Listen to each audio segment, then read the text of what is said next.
everyone, welcome back to my YouTube channel. Ngasi se aigi exam duty amal lay Assam government gi aduna I card ka tawraga Sunday nimit ai siga thoe ai ado haji thok tore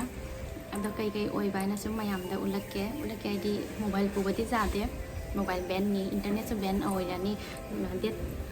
time gi haji 9 tare ai haji thorani ado halaga sum mayam da haige adi ngasi Sunday sum ni kari oi aina sum ai mayam da lirakke ngasi nimija kamaina time spend tawri sum mayam da ai sum ulakke ado exam duty de halaga musum unarasi mayam ga ado mayam ngasi ai outfit sini akoi Meitei gi sari ni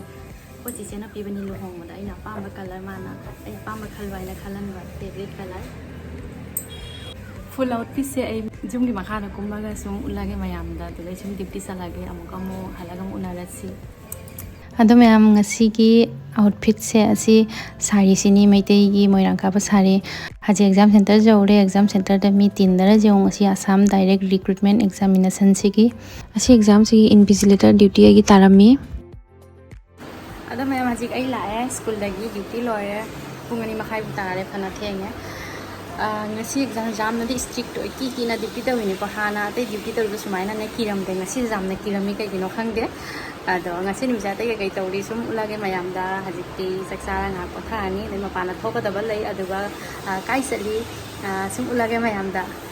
ngasi ja weather di phai nusa sa de duna jam na sa ba mai oi dia ba this strict exam se oi ba ja Assam government di asi exam se duty phaja tawrame adadi matang sum ulage ngasi nimse kai tawri aina Sunday sitani ai off hoy banina ado mayam haji nungdin matam da mo mafam ama da mo thoklei kai dana kai noina sum mayam da hairage phajana ngasi gi video se unplan ni ekdam ai friend Deepti marksu suti ni aina Sunday ni aina mark jumda lai my workplace Borpeta degi aduna maga ega una base ngasi unplan haidi apani kra self pampering tawse aina apani plan ama tawre sum wari suna bade matang sum ulake ai video se mafam ama da khoi hajik sali marksu jawrani ai ju sali tabam ju salu re aduga evening time ko khalle apani kara self pampering tawse aina apani planning ama tawre ekdam asanak se haidi jamna apani plan ga tawdangai unplan program se me apani amko unadori lahanda su unare apani se apani jamna thengna una waina lai mare lahanda su unare aduga di handak kasi mu unadori okay hazik ai mafam da jawre siga su Deepti la ani apani siga unani aduga ngasi se atai kai apani tawri kai sali ana sum mayam da ulake apani se unplan oi banina apani mathong morom khangdre do ako mak la ga unaraga sum hairage mayam da adu ngasi gi video se sum loi bok sum jengbi mayam da ai lembi bai dio ki khobor lembi pura thumya hoya ise hoi ngasi amka mo Deepti unare akoi mafam da lai si mafam sika post haina dada hana ure se hai ga di hai do khara phajana hai jawre akoi mafam do haji ado mayam akoi post hai ba si salon siga khoi lai ai di lahan gai khalam bani ko lake na do Deepti su sumaina shopping tawra halaga mark se akoi ga mo phangna re aduna akoi ni punna phare akoi siga ngasi khara time spend tawsi relax khara tawsi aina akoi lai maharani lai haji akoi manung da sange receptionist ka wari sunare kari service le yaina siga ado mayam na uba phangani kai service noina akoi na tawdise Pajabra mata ka phaja tore ngasi se ani oi tang ngasi fresh oi do se ko ne ko unare da ma se ko ni ke balai ai khara kya thora ma ko kya ba mara ma ba sa ti da ba ya de na tra khara phaja se ka to phaja hanna gi da sa do da ya ni ko sa do na mai no ka balai su plan tau da na plan tau da bida an plan da to lai adar ba ajri jam shopping ha ngai rồi đó ngai ngasi Deepti jam shopping tau gare dam tau de klen tan amuka tai ga tasina hoi so lo no tam mo de chu le ne kari tau ri ana khoi sum mayam da ulage dum ma kha ta ba ni ko mayam sum jeng bi wa loi akoi dada ni su akoi gi tamakta ngai dori ngasi salon siga ado kamaina tawre na sum ulake mayam da moi mafam je jam nan su nali service su jam phaba mali light brown Dipti kana color khalli kai color no punmo kama tawdena no aduni khalle ai confuse hore karamba no loina man phajai ju kan sambiu ne karamba na phajani ai khangda bai mana khanbi wai ai di loina he phajai ai se pam ne du si phajai ko si ke phajani ma du hoda wai si phajai phajani sa asi phajade asi salu mali Dipti kana hair color smaina color ma choose tawri khalli ado ai ding asi tawraro ai kona tawni ngasi haircut ta tawni ai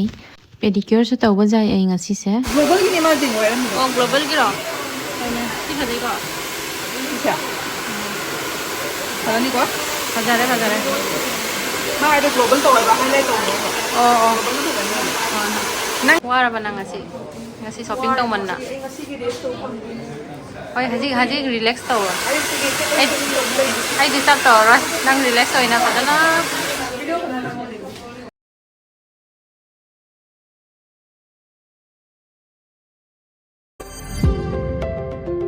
ado mayam ai haircut tawdringai da hanna pedicure tawni kaigino ai duty tawra labanina holiday se sumaina lepak panina ne makhong se nai do aduna ai khaliba pedicure tawge aina pedicure se tawom di thok pani ai process su haure siga mayam da sumulage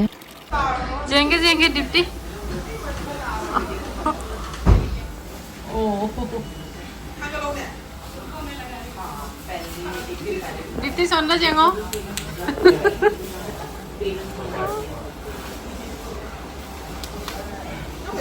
MB हुजे pedicure तौरी माई लोय गरे हुजे आई म तौबा लाई आई hair cut तौरम बको इस ओरे ओरे relax su feel oire coffee su khar tha e hoy nail pen ma suje dipti kamai tawri ha dipti akhoi ni planning je hairo se ngasi phajare ko phajamo udare bo आई हौरगे relax hoy bani nungai bani adamya ai ki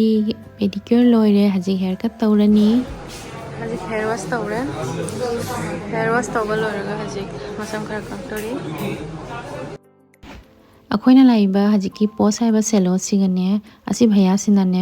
punmokti haircut ta man expert ne aduna bhaiya sine kaiba ai gisu dipti gisu ado final look su mulakke mayam da ado ise hanadi mayam masam jam sangam ko adugaidi thabak torok pe matung da di busy schedule da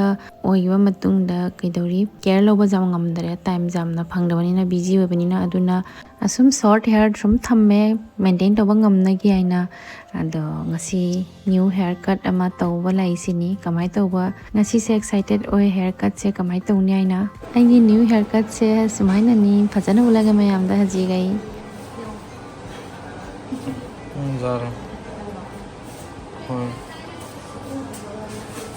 new haircut se di jam pame asum ta sumaina minjana sumaina mirror da jengning na leire new haircut se kam perfectly kamaina sign chu pi jengo mayam before after layer na nala jo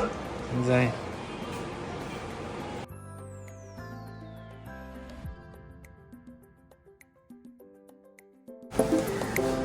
haji ai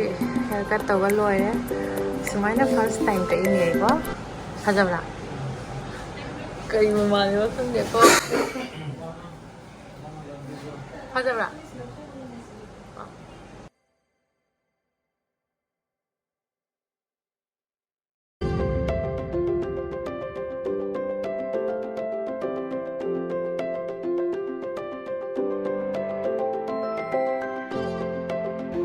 ando mayam ai di haircut se loire hair setting se loire haji dipti ki hair setting mali akhoni ngasi self care tawre dipti ki hair color se jamna mauna paksare phajana ulakke mayam da ado manakta sangaga phajana mai hair color se yam phajai jong haji dam golden brown ni ai skin tone jam suit tawri jam phajai ki se global tawni masam pun makta smaina color tawbase aina hair color kona tawni ngasi di tawraroi ando mayam ngasi ki video se asiga sum loisalage ai haircut se kamaina no sum habiramo dipti su sakhare ando anobo video da unarasi ngasi ki tamakta bye